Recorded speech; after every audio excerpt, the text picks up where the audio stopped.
Hi there. In this video, we will be looking at your portfolio assessment that you will have for the end of Unit 1. After I am done going over the portfolio assessment, the 9th grade English teacher in high school, Mr. Hopkins, will be telling us a little bit more about Google Sites, which is where you will house your online portfolio. But first, let's give you some more details and background so you understand what a portfolio is and your final assessment for this unit. So, what is a portfolio? Well, it's a collection of all of your work for the first unit, including posters and infographics to explain things, videos, podcasts, analysis paragraphs, feedback paragraphs, and your own fables, haikus, ballads, myth, legends, and short stories. So this is a place where all of your work is kept. How? How will we make it? Well, as I've said already, Mr. Hopkins will be telling us a little bit more about Google Sites and how to create one in a few moments, but you will be making your own website where you can add all of this work. And as well, this will be done on Google Sites and it will be made public. So why? Why are we doing this, Miss Cheryl? Well, this is a great way for you to see how you grow and get better. Also, you can share it with people in the future to show how great you were in grade 7 in English. For instance, you can show it with future schools, future employers, and you can also share it with friends and family that are not at this school. Finally, who? Who is our audience? If this is going to be made public, who will be viewing it? Well, firstly, your parents will view and grade your work. I will be grading your work as well, but your parents will be supporting this also. I will be giving them an exemplary website with A+ perfect paragraphs and work and examples of what an A+ portfolio assessment looks like, and they will be taking that quote, quote, perfect website and comparing it to yours and grading it based on that. Okay, so you want to make sure that you are really putting a lot of effort and you're putting your best foot forward in this unit, because everything that you'll be doing in this unit will go on this portfolio assessment, and I will be grading it and your parents will. Even more importantly, we will also be sharing this work with other schools and students, okay? So you want to be showing the greater community, the greater school community, that what happens at AISE and the work that is done here is awesome, because we will be showing this to other schools and students. All right, well, thanks for watching this part of the video. Please keep in mind to do your best in this unit, because this will be a large assessment at the end. I'm going to hand the video over now to Mr. Hopkins, and he will be telling us more about Google Sites and how to create one so we can be successful in this part. Thanks so much. Hey guys, my name is Mr. Hopkins, and I've been asked by your English teacher, Miss Cheryl, to quickly show you around Google Sites. So first thing you're going to want to do is go to Google and just type Google Sites. It's the top one here, sites.google.com, and it should look like this. However, for some reason, some of you may be taken to a page which looks like this. If you do, it's fine, not a problem. You're just going to click New Google Sites, and it'll take you back to this page. Now, like Google Docs, Google Slides, Google Forms, you have this plus sign here, which means to create a new and blank version. So we're going to click that, and it creates our very own personal website. Now, you need to give your website a name. So I'm going to call this one Miss Cheryl's English Portfolio, like that. And there we go. I have a name for my website. I also want to give the title page something, the home page. What could I call the home page? I might just call it home page for now. Miss Cheryl will tell you if you need to call it otherwise. Now, this is our home page. We can add various things. For instance, we can add a text box. I can either click here or I can double click anywhere. And I'm going to give it a title, change the color, I might click this one and say about me. Then I need to add some text. So I might click underneath. I want the same color, but I'm going to have smaller text this time, just normal.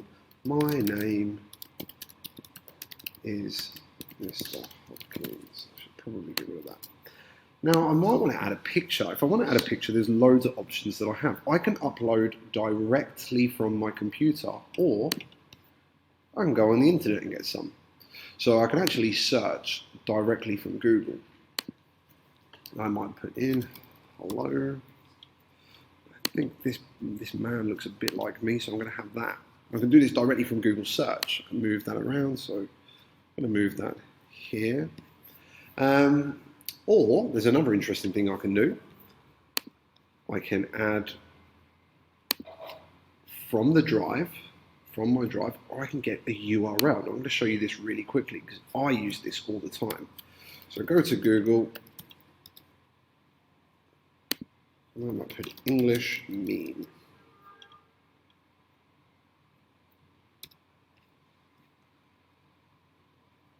Images. Now I can click the image like this. And here I can right click and put copy image address. Not copy image, it's copy image address. Paste it in here, and I can do it that way. It's a really great way to upload pictures. There's also collapsible text, like a drop down menu. So I can give a title, add text here. There's image carousel where you can add many images. You can have YouTube videos. You can search directly in YouTube. So let's put hello because I want my whole website to say hello, just in case people don't know I'm saying hello. I can even add Google Docs and Google Slides and Google Forms questionnaires that I've made myself. So these are some really cool things you can do. The other important thing you need to know is how to add other web pages. So, super easy, new page. I might call this page Fables. I might have another one called, I don't know, Haikus. Ballads. Now I might even want to add a subpage, and I'll show you what a subpage looks like. I click these three dots and I put add subpage, my very own fable. And here you can see we've got a drop down menu. Let's add another one. Fables poster. So you can add these drop down menus again, same as before. You can add loads of stuff. Finally, just going to show you the different themes. You can change colors and font styles however you want. There's a few to choose from. Now, something very important, saving. Google Sites, much like Google Docs and Slides, saves everything as you work. However, if you want people to view your site, you have to click Publish. Give it a website name. It'll look like this. We hit Publish. Every time you make changes, we also have to publish. So I have made some changes. I can see this, but no one else can see this on my website. If I want it to be public, I need to push publish again. There's a lot of P's there. It's alliteration. Finally, if you want people to look at your site, you need to have the publish link. So you click that little, I don't know what that is. It's like a hyperlink button. You click that, copy the link, and you can send that to people. The final thing I want to show you very quickly is actually about Pictochart. Now, this is Christiane's about 10% of her work, I think. Why do we tell stories? We have a few things here. Now, these are blocks. You can see here we've got blocks, and we can add blocks. So at the moment, she's got 2 blocks. There's one here, this big one, and then this green one here, that's another block. When you finish your Pictochart, you're going to want to push download. Now, to make sure it's really good picture quality, click download blocks.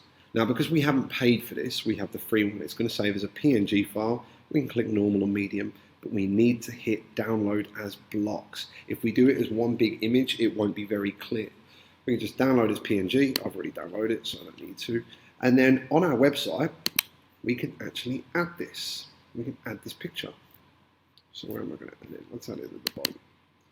So I'm going to go Insert, Images, Upload.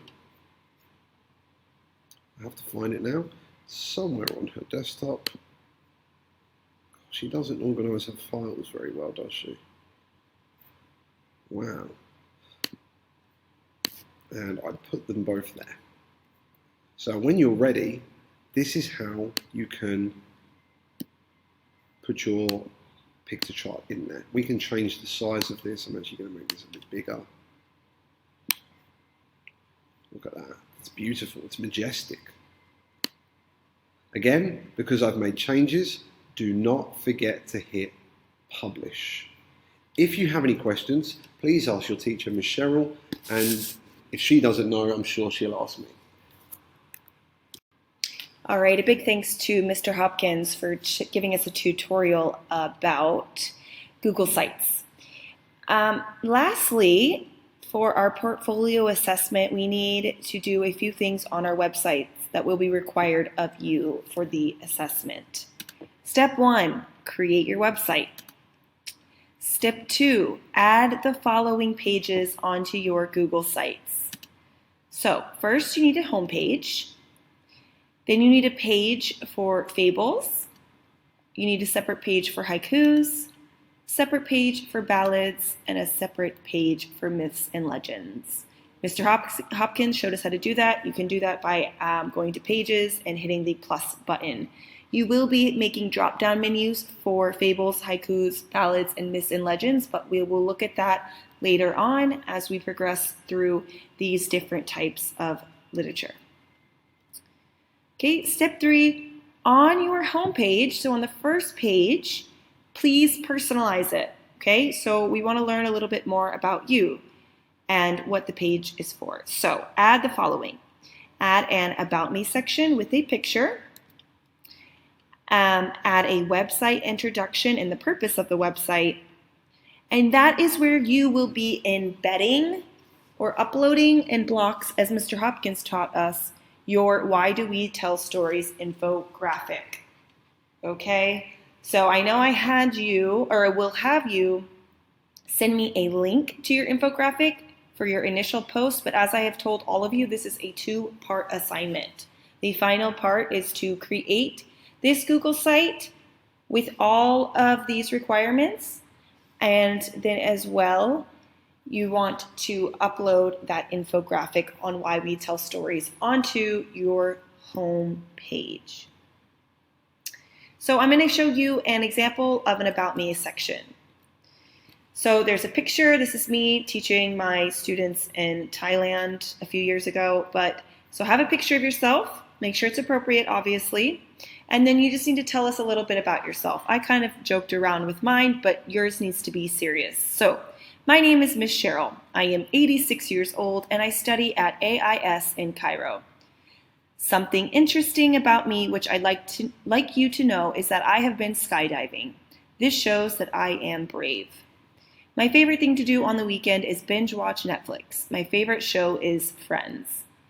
For all my peers in English, I'd like to recommend the last book I read. It is called The Things We Cannot Say. It's a fictional story set in World War II. It's very sad, but hard to put down. Okay, so something like that. You can kind of use my structure. Obviously, do not copy mine, but you can use my beginning of my sentences, and you can follow this guideline of how old you are, your name, something interesting about yourself, your favorite thing to do on the weekends, and something educational for your peers. Okay, make sure you have a picture in the About Me section on your homepage. The next thing you need on your homepage is a website introduction and purpose. So here is an example. Hello, welcome to my English portfolio. On this website, you will be able to learn more about different genres of literature and their important features. Also, you can view all of my work to see how far I have come. I hope you enjoy it and learn something. Okay, you can add to this, change it, use some of it. Again, don't copy it completely, but use it in some ways, okay? So, to sum up, create your website. Add the following pages: a home page, a page for fables, a page for haikus, a page for ballads, a page for myths and legends. Step 3, on your home page, personalize it. Add the following: an About Me section, a website introduction and purpose, your Why Do We Tell Stories infographic, and last but not least, you must click publish and send me the link. And this is what you will upload to Google Classroom. Hit publish. Don't forget. Thanks so much, guys. Bring your questions. I'll be ready to answer them in the next Zoom meeting.